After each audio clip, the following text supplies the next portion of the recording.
Hi, welcome to my YouTube channel. Today I'm very excited to have you on the conversation.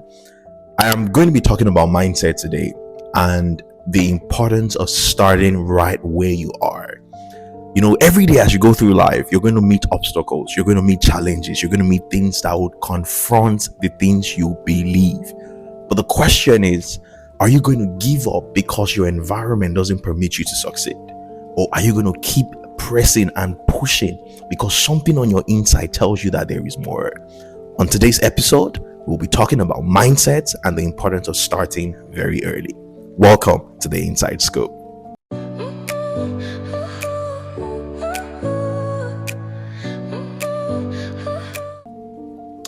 And so guys, my story starts in June 2018. I was a sophomore year student at the University of Benin. For those of you who are in Nigeria, I was a second year undergrad at the University of Benin. And I had this dream and this vision that one day I will become a pediatrics neurosurgeon. I'm going to marry a very yellow woman and then buy a white Mercedes Benz, maybe a C-Class, and then, become a doctor and just doing all these great things with my wife and my family. Little did I know that a part of what God had written about my script was that I wasn't going to become a doctor. By the way, I'm not a medical doctor today. I am a development consultant, and I currently work with Oxfam Ireland, providing development consultancy and all that type of stuff. But how did we get here? I got here because I started very early. And one of the great advantage that I had was that at 18 years old, I started a non-profit organization at the University of Benin called Church on the Street.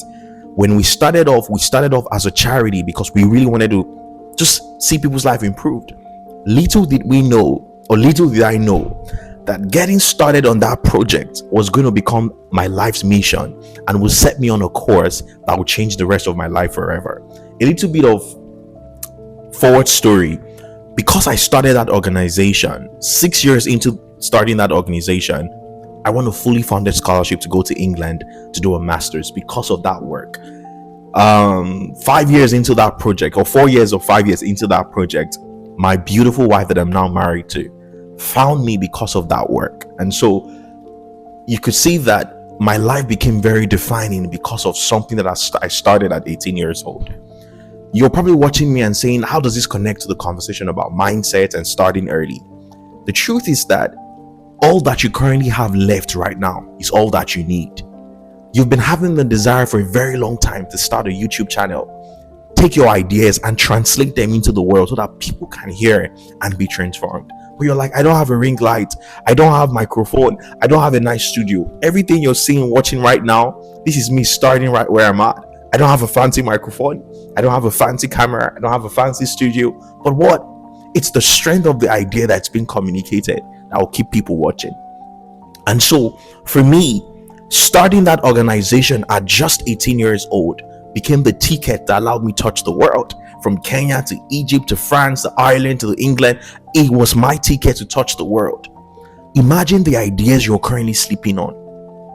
Imagine the thought process that has the ability to shape a whole industry and ecosystem that you are currently sleeping on.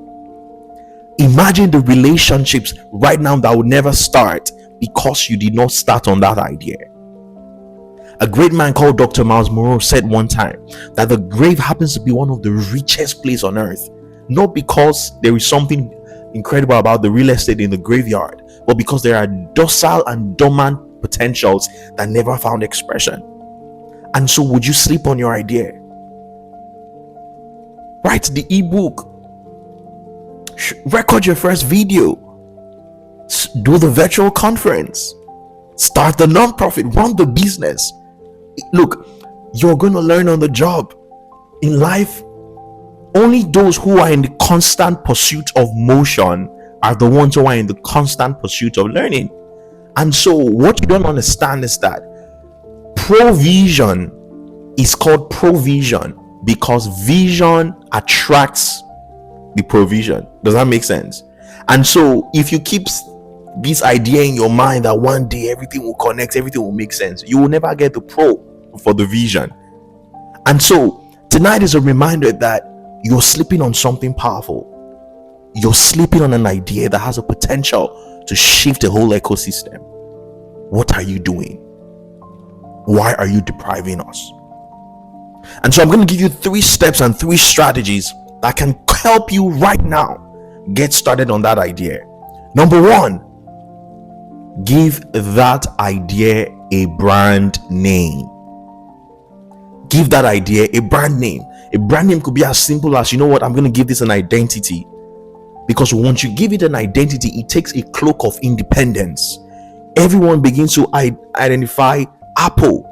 Apple, once upon a time, was an idea in Steve Jobs and Steve Wozniak's mind. It wasn't the computer you're having, it wasn't the iPad you're using or the iPhone you're using. It was an idea in his mind. And so one day they decided, you know what, I'm going to call it Apple. The Nike shoes you wear right now, at some point was an idea in Phil Knight's mind. The CEO of Apple, of Nike, Phil Knight, it was an idea in his mind. But he said, you know what, I'm going to call it Nike. And so give your idea a name. What happens is that when you give your idea a name, it takes life of its own. It takes some level of independence, and it starts to look for ways to permeate into spaces and enter places that you haven't even been. And so for me, I said, you know what, I'm going to call this idea Church on the Street. And by calling that idea Church on the Street, there were rooms I could never enter. But Church on the Street was an idea that had legs, had wings. It penetrated into spaces. I had never been to Scotland until January this year, was when I traveled to Scotland for the very first time. But guess what? Long before I ever traveled to Scotland, Church on the Street, one of our donors who lives in Scotland, came to Nigeria, and one of her requests was that, you know what, I need you to give me a t-shirt of Church on the Street. And when I gave her that t-shirt of Church on the Street, she went back to Scotland, took a photo, and sent it to us. And that was such a very kairos moment for me as a young person, because I had never even been to England or anywhere in Scotland. But the idea that I created had traveled to Scotland. And so tonight is saying, look, give that idea a name. Secondly, you want to begin to look for people who are doing what you currently want to do. Look, there is nothing on earth right now you can't find on YouTube. There is no idea that you're probably coming up with that there is not a direct parallel that's currently existing. Somebody somewhere is probably doing something on a small scale, big scale, that's doing it. All you need to do is understudy them. And so for me, when we started Church on the Street as a faith-based non-profit, one of the organizations that I looked out to was World Vision. World Vision was a faith-based non-profit that was operating at a global level. They were raising hundreds of thousands of dollars. They were around the world. They were doing incredible. I said, I want us to be like these people. And so from seeing how they branded their communications on social media, we adapted it. From seeing how they use their theme color to allow them to stand out, we adapted it. From seeing how they did their visual storytelling, we adapted it. So you learn from someone who's already doing that thing. You want to be a thought leader in a field, as a development consultant, as a brand strategist, as a public speaker, as an author. There is somebody somewhere who has done it. Just go on YouTube and find them. I said the vision would only attract the provision when you start moving. And motion is saying, look, I'm going to give this an identity. I'm going to look for somebody who's doing it already, and I'm going to glean from their wisdom. When you start doing that in motion, something begins to happen to your reality. And finally, start before you are ready. What do I mean by starting before you are ready? It simply means that forget everything you don't have. Use everything around your environment. And I'll give you a good example. When I made the statement, all that you have left is all that you need, that was a statement by revelation. It wasn't a statement to make you feel good. And I got that revelation from starting Church on the Street. When we started, I had only 700 naira in the bank. 700 naira at that time could pay a tuition of a child in Nigeria in 2018 in a public university and in a public secondary school or primary school. We paid 700 naira for a child, and that was all we had. But guess what? It was enough. As of June 16, 2025 fiscal year, Church on the Street had raised $20,000. Where did the $20,000 come from? It came from that 700 naira. Because if I had looked at that as the only tool of assessment that we had, we wouldn't be in motion today. There would be no organization today. I probably would never have gotten a scholarship today. But guess what? The reality of all that I had left was really all that I needed, became my reality.